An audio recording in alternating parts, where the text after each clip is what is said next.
El primer golpe de la pala contra la tierra sonó hueco y seco. La hoja de metal apenas logró arrancar un puñado de suelo endurecido por el hielo. Mateo Valderrama se detuvo un instante, apoyó las manos en el mango y exhaló despacio. El vapor de su aliento se elevó en el aire como un suspiro que el viento se apresuró a borrar. Hacía un frío que se metía en los huesos, un frío antiguo, de esos que no solo entumecen el cuerpo, sino también los recuerdos. Volvió a clavar la pala con más fuerza. La pradera del norte se extendía a su alrededor como un océano blanco e inmóvil. No había árboles, ni casas, ni caminos visibles. Solo la nieve, los matorrales secos asomando como dedos huesudos, a lo lejos, la silueta azulada de las montañas recortándose contra un cielo sin misericordia.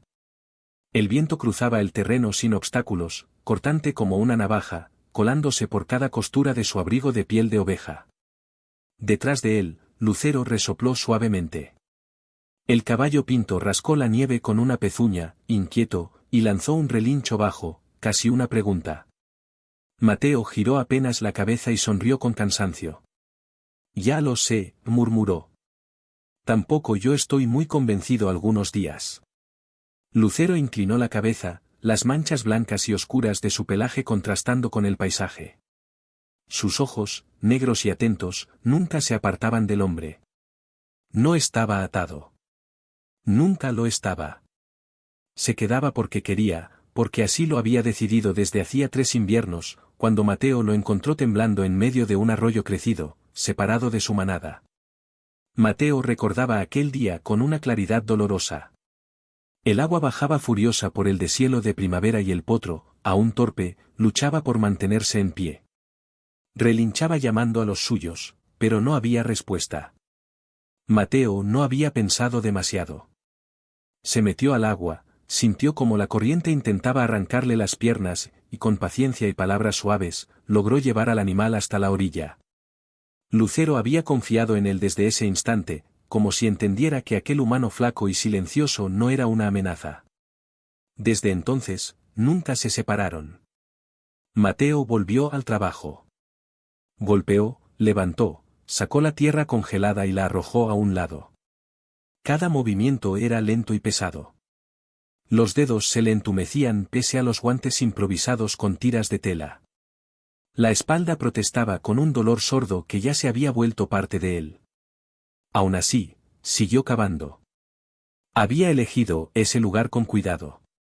Una ligera elevación del terreno, suficiente para que el agua escurriera y el viento no golpeara de lleno. 3 millas hasta el rancho más cercano. 5 hasta el pueblo. Lo bastante lejos para que nadie apareciera por casualidad, lo bastante cerca para poder traer provisiones cuando fuera necesario. La mayoría pensaría que estaba loco.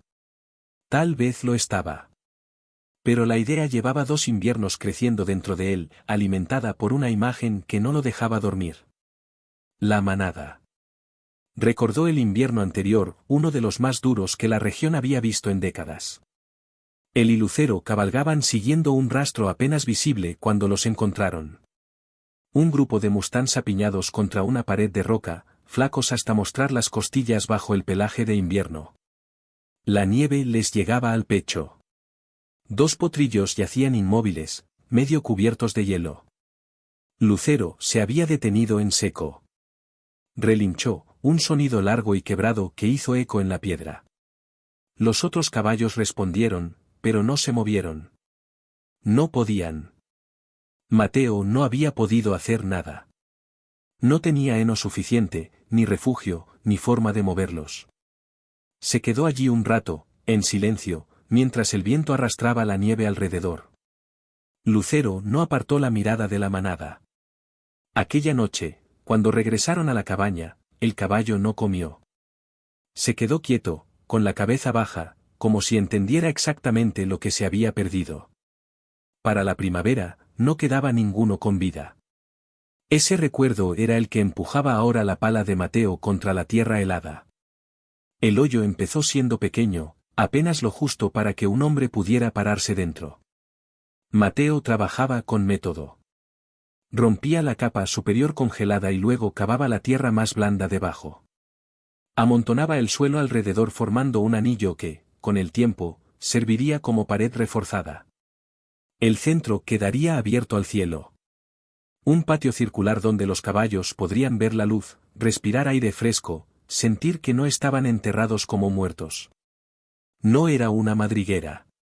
Era un refugio. Un establo bajo tierra, donde la temperatura se mantendría estable incluso cuando el mundo de arriba se volviera inhabitable. Lucero se alejaba a ratos, escarbando la nieve en busca de hierba dormida, pero siempre volvía. Se colocaba cerca del borde del hoyo, vigilante, como si temiera que aquel humano suyo pudiera desaparecer dentro de la tierra.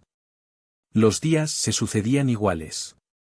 Mateo salía de su cabaña al amanecer, con Lucero cargando herramientas y provisiones en alforjas improvisadas. Cavaba hasta que las manos se le abrían en ampollas y sangre, hasta que los músculos le temblaban sin control. Volvía al anochecer, atendía a Lucero, comía algo frío y se dejaba caer en el catre. Al día siguiente, repetía. A la semana, el hoyo ya era tan profundo que tuvo que ingeniárselas para sacar la tierra. Fabricó un trípode con troncos de pino y una polea rudimentaria. Subía y bajaba un balde atado a una cuerda. Llenar, subir, vaciar, bajar. Una y otra vez.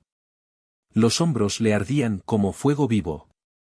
Las palmas, envueltas en tela, eran carne cruda. Fue un martes cuando escuchó al caballo antes de verlo.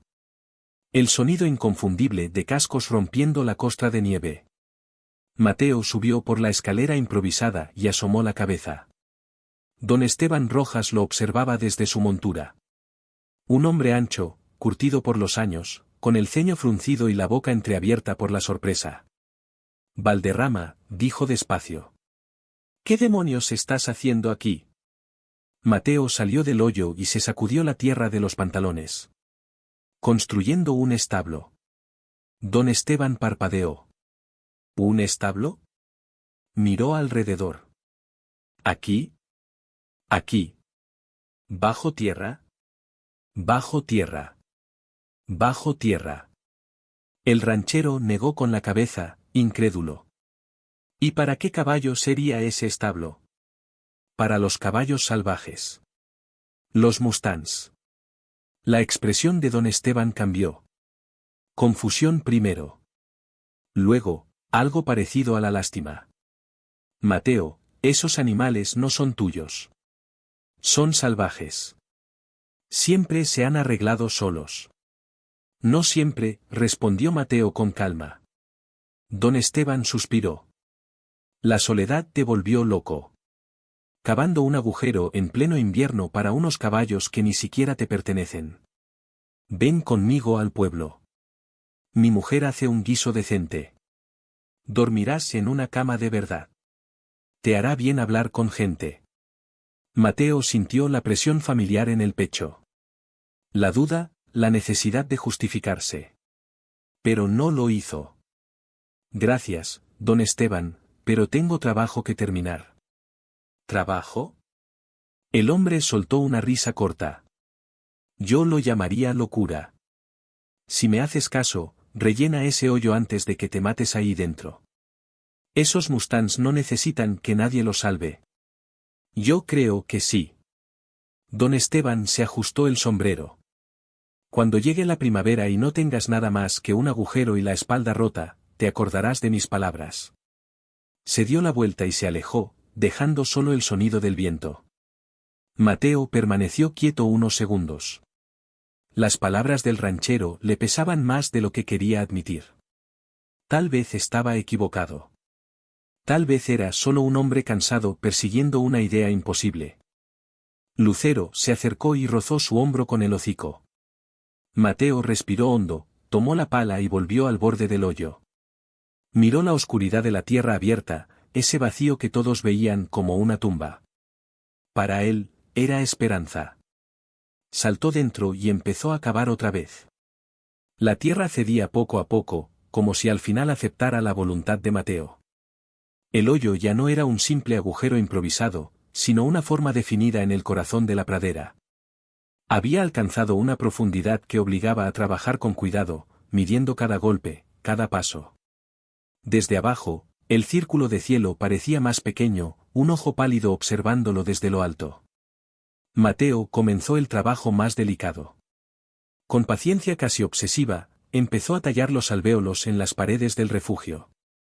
Espacios amplios, curvos, pensados para que los caballos pudieran resguardarse sin estorbarse unos a otros. Cada cavidad era como una pequeña cueva, protegida del viento, del hielo y del caos de las tormentas. Trajo troncos desde las colinas cercanas, arrastrándolos con lucero durante jornadas enteras, y los usó para reforzar las paredes y los techos. Golpe a golpe, viga a viga, el refugio empezó a parecerse a lo que había vivido durante tanto tiempo solo en su cabeza. El diseño era simple, pero firme. Todo giraba alrededor del círculo central, un patio abierto al cielo donde entraría la luz del sol incluso en los días más cortos del invierno. No quería encerrar a los caballos en la oscuridad. No quería quitarles el cielo. Mientras trabajaba, no estaba solo. Las visitas comenzaron a hacerse frecuentes.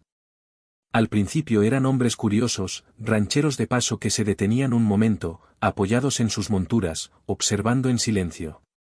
Algunos hacían preguntas. ¿Qué estás construyendo? ¿Cuánto tiempo piensas seguir cavando? Mateo respondía lo justo y volvía a lo suyo. Luego llegaron otros. Los que no venían por curiosidad, sino por burla. Se detenían al borde del hoyo, reían, señalaban con el dedo. Algunos lanzaban comentarios desde arriba, como piedras. Parece una tumba, gritó uno una tarde. Solo falta que te acuestes dentro. No, respondió otro. Es una trampa. Para idiotas. Las risas caían sobre Mateo mientras él seguía trabajando, con el agua helada filtrándose por el suelo y empapándole las botas. No levantaba la vista. No porque no le doliera, sino porque sabía que, si lo hacía, tal vez no podría seguir. El peor fue Tomás Carranza. El dueño de la tienda de provisiones llegó acompañado de dos de sus peones, como si la escena mereciera testigos. Se plantaron en el borde del refugio, con los brazos cruzados y sonrisas abiertas. Mírenlo, dijo Carranza en voz alta. El enterrador de caballos. ¿Qué es esto, Mateo? ¿Un cementerio para gigantes? Las carcajadas retumbaron dentro del hueco. O quizá, añadió otro, o un hoyo para esconderse cuando llegue el fin del mundo. Mateo apretó los dientes. La pala se detuvo un segundo en el aire, pero volvió a bajar. Cuando se te hunda el techo encima, continuó Carranza, al menos sabremos dónde encontrarte. Se fueron riendo, dejando tras de sí un silencio espeso. Lucero relinchó con nerviosismo, dando un par de vueltas alrededor del hoyo. Mateo apoyó la frente contra el mango de la pala. Cerró los ojos. Contó hasta 10. Luego siguió. No todos venían a burlarse. Una mañana, cuando el sol apenas calentaba, apareció el padre Ignacio. Venía solo, montado en una mula vieja, con la sotana cubierta de polvo. Se quitó el sombrero y observó el refugio durante largo rato sin decir nada. Hijo, dijo al fin, trabajas duro. Hago lo que puedo, padre. El sacerdote suspiró. Hay quienes dicen que esto es una locura. Yo no vengo a burlarme. Vengo a preguntarte algo. ¿Crees que es correcto interferir con la naturaleza de esta manera? Mateo dejó la pala a un lado y salió del alvéolo en el que estaba trabajando. ¿Interferir? Repitió. El frío no pregunta si es correcto. El hambre tampoco. Los mustangs nacieron libres, respondió el padre. Con instintos para sobrevivir. Quizá no sea nuestro lugar intervenir. Mateo levantó la mirada hacia el círculo de cielo. También nacimos con la capacidad de ayudar, dijo. Con compasión. ¿De qué sirve tenerla si no la usamos? Son animales, insistió el sacerdote. No tienen alma como nosotros. Mateo lo miró con una calma cansada. Sienten frío. Sienten hambre. Sienten miedo. Y yo puedo hacer algo al respecto. El padre Ignacio guardó silencio. Al final, bajó la cabeza. Rezaré por ti, dijo. Para que aceptes la voluntad de Dios cuando esto falle. Rece si quiere, respondió Mateo. Yo seguiré cavando. Cuando el sacerdote se marchó, Mateo volvió al trabajo con una determinación renovada. Terminó los alvéolos uno por uno. Cubrió el suelo con paja lleno que compró fiado, incluso a Carranza, que aceptó su dinero mientras negaba con la cabeza, convencido de que nunca lo vería de vuelta. Instaló puertas simples de madera, no para encerrar, sino para guiar. Construyó un sistema de poleas para bajar fardos de heno desde la superficie.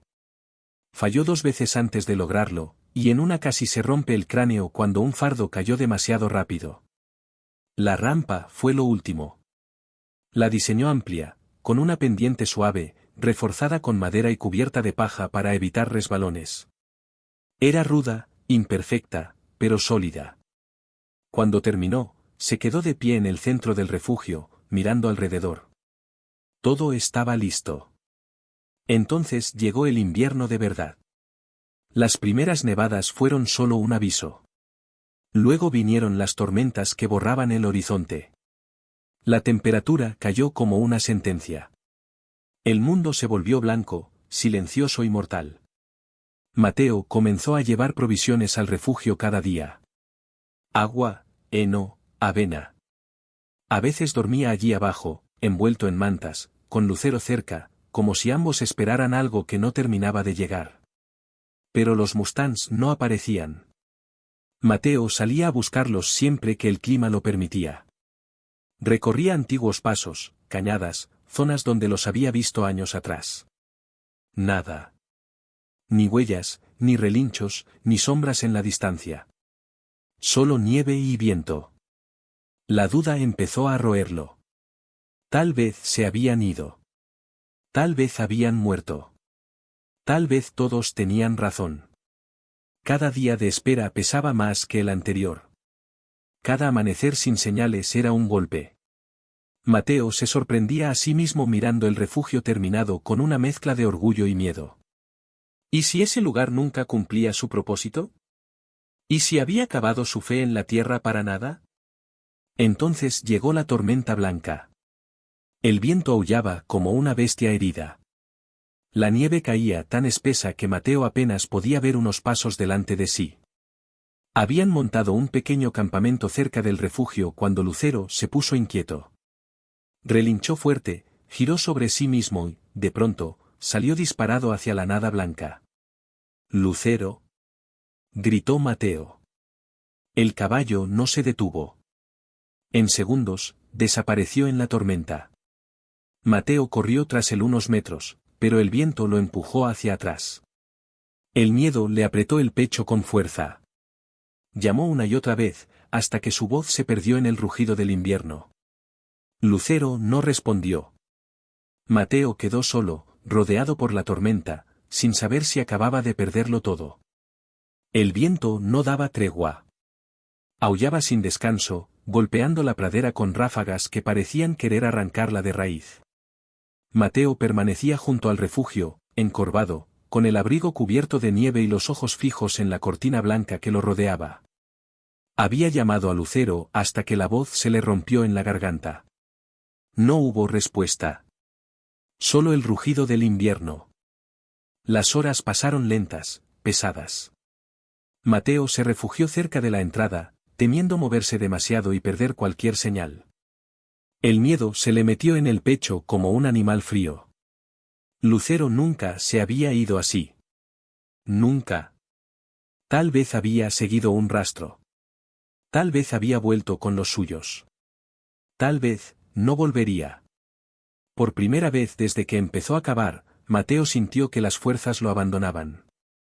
Todo el trabajo, todo el sacrificio, y ahora quizá había perdido lo único que le daba sentido. Se sentó en la nieve, apoyando la espalda contra la tierra endurecida del refugio, y bajó la cabeza. No rezó. No pidió nada. Solo esperó. No sabía cuánto tiempo había pasado cuando lo oyó. Al principio fue un sonido lejano, apagado por el viento. Un retumbar profundo, casi como un trueno bajo la tierra. Mateo alzó la cabeza de golpe. Se puso de pie, el corazón desbocado. El sonido volvió a escucharse, más claro. Cascos. Muchos cascos. Y entonces lo vio. Lucero emergió de la tormenta como un espíritu hecho de carne y nieve. Su pelaje pinto estaba cubierto de hielo, el vapor salía de sus hollares en nubes densas, pero sus ojos brillaban con una determinación que Mateo reconocía bien. El caballo no venía solo. Detrás de él, la blancura empezó a moverse. Sombras primero. Formas borrosas. Luego cuerpos. Caballos. Una manada entera avanzaba con dificultad contra el viento. Flacos, agotados, con el pelaje apelmazado por la nieve. Sus cabezas iban bajas, pero sus ojos estaban abiertos, atentos, llenos de un miedo antiguo y de algo más. Algo que se parecía peligrosamente a la esperanza. Mateo se llevó una mano a la boca. No pudo decir una palabra. Las piernas le temblaban tanto que tuvo que apoyarse en la pared del refugio para no caer. Lucero se detuvo frente a él un instante, como comprobando que todo seguía en su sitio.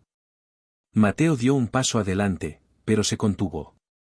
Sabía que cualquier movimiento brusco podía romper el frágil equilibrio. La yegua que iba al frente de la manada alzó la cabeza. Sus hollares se dilataron mientras olfateaba el aire. El refugio subterráneo era un olor extraño. Tierra abierta, madera, heno, humano. El peligro estaba escrito en cada uno de esos aromas. Los caballos se detuvieron, inquietos. Algunos retrocedieron un paso. Otros relincharon nerviosos. El miedo tensó el aire.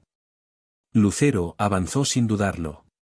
Caminó hacia la rampa y comenzó a descender, tranquilo, seguro, como si aquel lugar le perteneciera desde siempre. Relinchó suavemente, un sonido profundo, casi íntimo. Mateo no entendía ese lenguaje, pero vio cómo la manada reaccionaba. Las orejas se movieron hacia adelante. La yegua líder observó a Lucero con atención. Lucero bajó hasta el patio central y se detuvo. Alzó la cabeza y volvió a llamar. La yegua dio un paso. Luego otro. Dudó. El viento la empujaba por detrás, la nieve le golpeaba el lomo. El olor a heno subía desde abajo, cálido, tentador. Con un resoplido tenso, avanzó hacia la rampa. Mateo contuvo la respiración. Uno a uno, los mustangs comenzaron a seguirla. El sonido de los cascos sobre la madera de la rampa fue como música. El refugio se llenó poco a poco de cuerpos, de calor, de vida. Cuando el último caballo cruzó la entrada, Mateo sintió que algo dentro de él se rompía. 23 mustangs estaban a salvo. El vapor de sus respiraciones llenó el aire. El contraste entre el frío mortal de afuera y la tibieza del refugio era abrumador. Los caballos sacudían la nieve de sus crines, resoplaban, pisoteaban el suelo cubierto de paja. Algunos relinchaban bajos, confundidos, pero ya no aterrados. Mateo cayó de rodillas. Las lágrimas le brotaron sin permiso. No intentó detenerlas. Lloró por el invierno pasado, por los que no había podido salvar, por cada pala de tierra, por cada burla, por cada noche de duda. Lloró porque el hoyo en la tierra se había convertido en un milagro. No hubo tiempo para quedarse quieto. Mateo se secó el rostro con la manga y se puso a trabajar.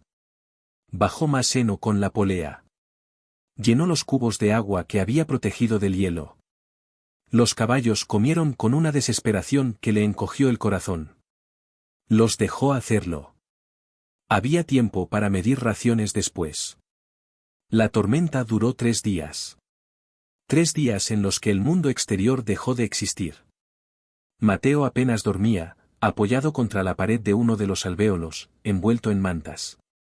Se levantaba a cada rato para revisar el agua, para mover paja, para asegurarse de que ninguno estuviera herido o demasiado débil. El frío seguía filtrándose, pero la tierra y los cuerpos de los caballos mantenían el refugio vivo. Al principio, los mustangs lo observaban con recelo. Cada movimiento suyo era seguido por 20 pares de ojos. Lucero se movía entre ellos y Mateo, como un guardián silencioso, un puente entre dos mundos. Cuando alguno se ponía nervioso, él se acercaba, tocaba hocicos, emitía sonidos suaves que parecían decir que todo estaba bien. Poco a poco, la tensión empezó a aflojarse. El tercer día, cuando la tormenta por fin cedió, una luz pálida descendió desde el cielo abierto del patio. Mateo estaba repartiendo heno cuando sintió una presencia a su espalda. Se giró despacio. La yegua líder estaba allí. Era fuerte, pese a la delgadez. Su pelaje oscuro contrastaba con una estrella blanca en la frente. No tenía las orejas pegadas ni los dientes al descubierto. Solo lo miraba. Mateo no se movió. Dejó el heno en el suelo y extendió la mano, despacio, con la palma hacia abajo. La yegua avanzó lo suficiente para olerlo. Su aliento cálido rozó los dedos de Mateo. Él sintió que el corazón le golpeaba las costillas. No la tocó. Aún no. Pero la yegua tampoco se apartó. Permaneció allí unos segundos eternos y luego se alejó con calma. Mateo sonrió, una sonrisa pequeña, incrédula.